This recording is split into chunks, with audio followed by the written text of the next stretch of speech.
તમારે ક્યારેક અખતરો કરવો હોય તો કરજો, કે સુવા ટાઈમે નિશ્ચય કરજો કે આજ મારે 3 વાગે ઉઠી જવું છે. એટલે એક્ઝેક્ટ 3 વાગે તમારી નિંદ્રા ઉડી ગઈ હોય ને ઘડિયાળ સામું જોઈ લેવું 3 જ વાગ્યા છે. તમે નિશ્ચય કરીને હુઓ કે આજ મારે 2 વાગે જાગવું છે, આજ મારે 3 વાગે જાગવું છે, આજ મારે 4 વાગે જાગવું છે.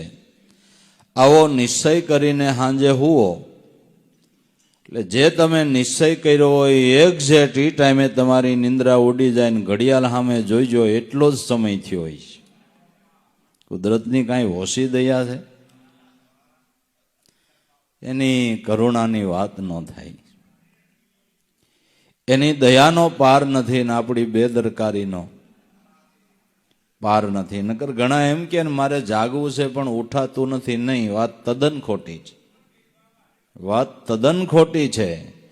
તું નિશ્ચય કરીને હું એટલે 3 લોકનો નાથ તને જગાડી દે એ વાત પાકી છે. મહાપુરુષોથી અનુભવ કરેલી આ વાત છે, પ્રસિદ્ધ વાત છે, કંઈ ખોટું નહીં. અને આને માટે સૌ કોઈ અખતરો કરી જોવે છે. અટાણ બધા સાંભળો છો ને, ઘીરે જઈને અખતરો કરજો ને પછી મને કહેજો કે બાપા ઉઠાણું કરું. બાકી જ વાત છે. આપણો નિર્ણય હોવો જોઈએ. એટલે કુદરતની એટલી બધી દયા છે, કૃપા છે, પણ આપણી બેદરકારીને લઈને સાધન મળ્યું છતાંય સમજણ વિના એળે જાય છે ને. સમજણ વિના સાધન શું કામનું, જ્યાં લગી જીવ પણ ન જાય. કહે મૂળદાસ સંત સમજ્યા ખરા કાવા, ગુરુ ન મળે ત્યાં સુધી આ જીવની મુક્તિ ન થાય. સમજણ વિનાનું સાધન વ્યર્થ જાય છે. તો 2 નિંદ્રામાંથી જગાડવાને માટે ગુરુગમ ધ્યાન છે. ગુરુગમ ધ્યાનથી જાગી જવાય છે. તો એ દેવારામ બાપાએ ગાયું કે જાગ્યા એ જગ જીત્યા, રહ્યા અમર સદાઈ. ભક્તિ ભાવે ભજે ગુરુને, દાસ ભાવે સદાઈ.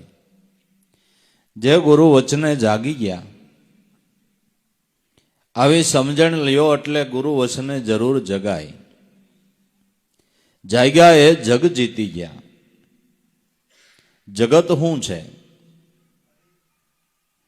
આપણું મન, બુદ્ધિ, ચિત્ત, અહંકાર, ઇન્દ્રિયો, ઇન્દ્રિયોના દેવતાઓ, એના વિષયો, પછી 5 વિષય, શબ્દ, સ્પર્શ, રૂપ, રસ, ગંધ, પછી પ્રકૃતિ.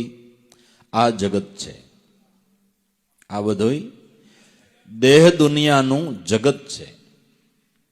આ દેહ દુનિયાના જગત ઉપર તમે વિજય મેળવ્યો,